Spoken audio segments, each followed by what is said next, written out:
Hey everyone, it is LCid932 on YouTube. Thank you for joining me. This is episode 3 of the Later Daters. Thank you so much for your engagement, your comments. You seem to be liking this, and I'm hoping you will take a moment to like the video, share it with a friend, leave a comment below. We are certainly getting along on this Later Dater dating show for seniors.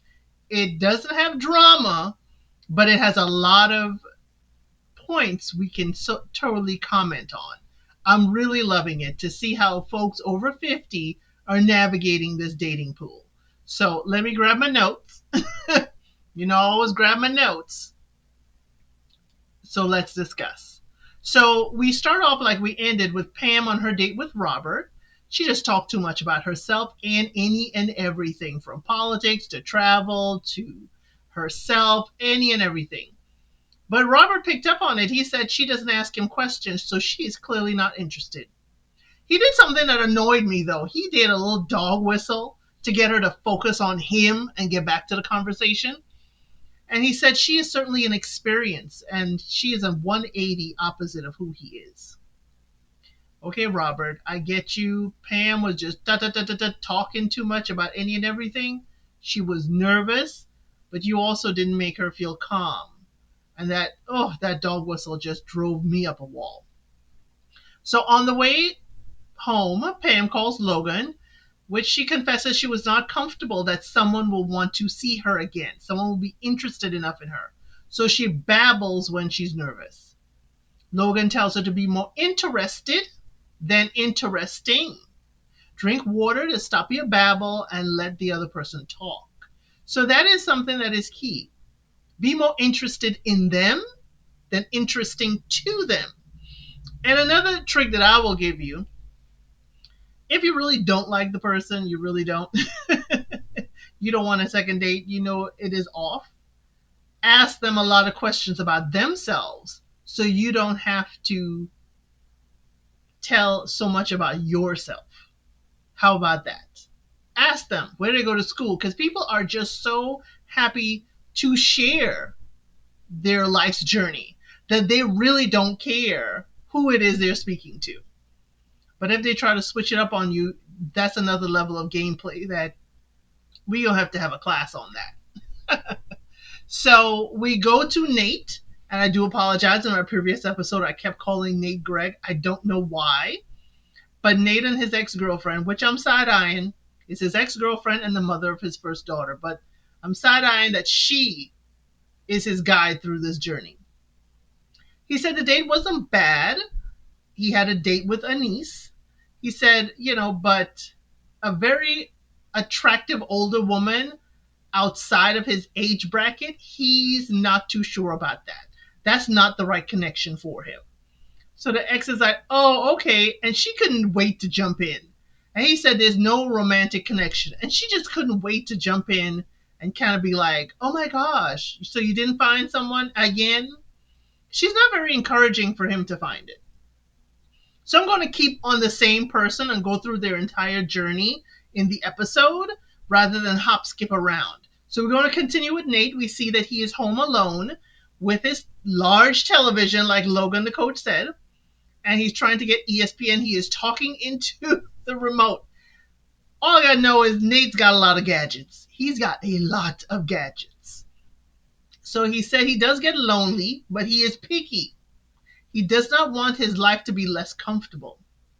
Now, Nate, if you're going to date, your life has to be a little uncomfortable. And even not uncomfortable, it has to change to accommodate someone new. He thinks of someone moving in means that he has to get a whole new house. Because he needs his and her closets, he needs his and hers separately.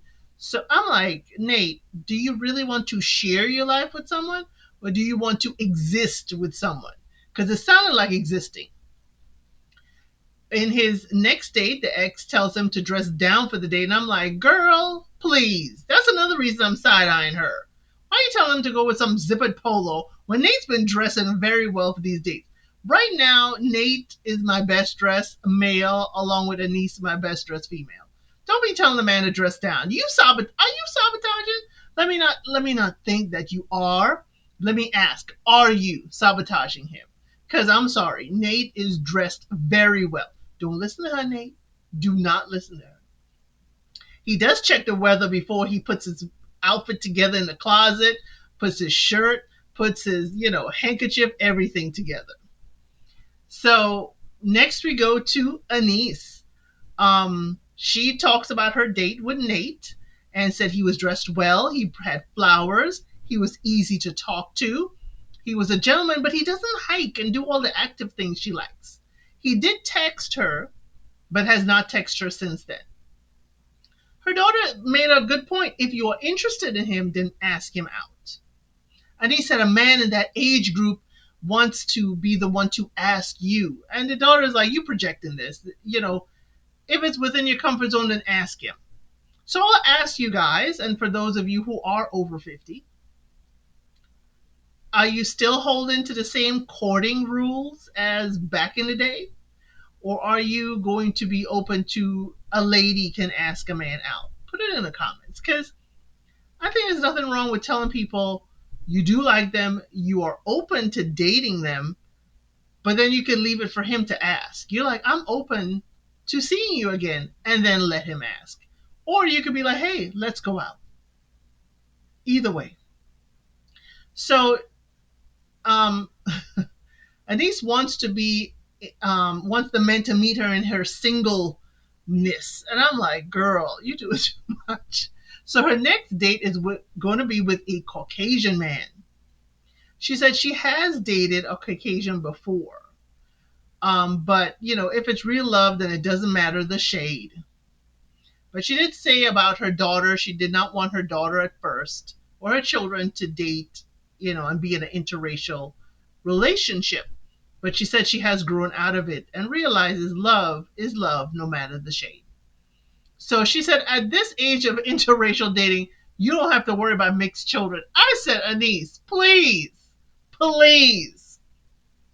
So we continue along with her date, Bill. Bill is 55. He is divorced twice. He is 2 years single. Bill, you just got divorced. He has 2 kids. He's a tech startup CEO. He opens the door for her. She doesn't realize that's her date. She thought it was just a kind man. And she's like, oh, wait a minute, you Bill? She did not expect an Englishman. Bill still has his Englishman's accent. Bill expressed he never had caviar. He loves how she dresses, her smile, her personality. And Bill breaks the ice in an amazing way. Like, where do you stand on white after Labor Day? That is so calm, so cool. He probably could tell she was nervous. And she just went along with it. They had great rapport. And Anise asked him, what do you think about dating a black woman? And Bill had to tell her he only dates black women. Okay, tell her, Bill. He only dates black women. We move over to Suzanne for this episode. She made lots of burgers outside. I shouldn't say her. She made turkey burgers, and her daughter was manning the grill on game day. She tells her kids about the date with Avery, about the date with Frank, but she does want to see Avery again. And she wants to keep things professional with Frank. She doesn't want to be a nurse or a purse. Now, I have heard that before, but it's been a while. So when she said that, I was like, oh my gosh, I have not heard that. She doesn't want to be a nurse to someone older or a purse to a younger man. She is no one's sugar mama. I was like, Suzanne, you better tell him. You better have your boundaries set. So she has her reservations about Avery being an Alabama fan. Avery does call her for a date, but it's on game day Saturday. And he says he's thinking about her, thinking about the date they had. And it was such a cute call because it was so sweet to see, like, hey, I like you. Do you like me? It was such a cute call between them. She does tell him, hey, it's game day. Georgia Bulldogs are playing. So he said, we can incorporate that in our plans for the date. He's like, you ain't going to get away from me. Is that some tenacious Alabama dater? So we moved to Pam. Pam is getting ready for her next date, and she said she doesn't want to hope and have expectations for it to just fall flat for this second date. Her date was with Paul. He is 62, never married, no kids, singer songwriter. He wants magical.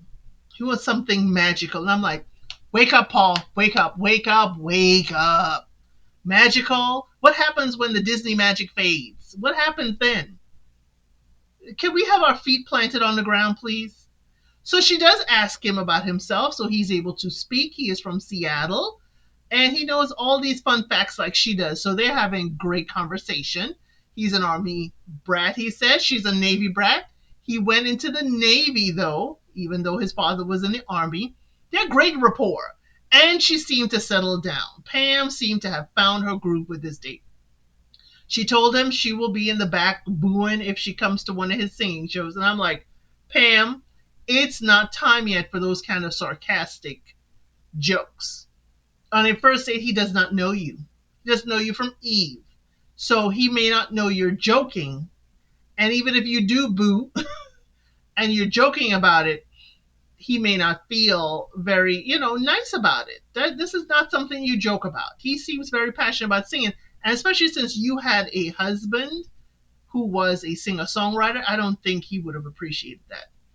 Not the time or place for those jokes. So she says she doesn't eat with chopsticks and says, if it gets into her mouth, she's doing it right. Pam. Pam just says whatever is on her mind. I love it. It was very, very cheeky. And he went along and he loved it. She said she's surprised she liked him. She asks him on a second date. He affirms, that why should she be anybody's cup of tea? Just be her unique self. He demands her number. He's like, give me your number. I was like, Pam was like, ooh, yes. But it was the correct tone because I was like, okay, that give me your number was a little bit to the left and it would have been a little too aggressive. When they leave, she does go in for a kiss. She said she did not stick her tongue in his mouth, but she went in for a quick peck. But, he said if she's down, he's down too. I was like, look at these seniors dating. Pam, not on the first date, please. Keep that part. Not on the first date. So Pam does call Logan, says she liked him. He's a lot of fun. She wants to see him again. And he was very easy for her to talk to. Now we meet our newest later dater. Lori is 57. She has 2 kids, married 11 years, and divorced. She has been single these past 15 years. Okay? She works as a student engagement and also a celebrity correspondent in Atlanta. She cannot stand the good morning beautiful text because it could be a mass text that he just copy pasting to everybody. I understand that, Lori. I agree with you. If you can't put my name in it, at least put in the effort to put in the 4 letters that is her name, Lori. Not worth it. So she says she stays busy so she's not worried about dating. She has loved people, but has not been in love. That's pretty scary, Lori. You've loved people, but not been in love. Put in the comments, what do you think about that statement from Lori?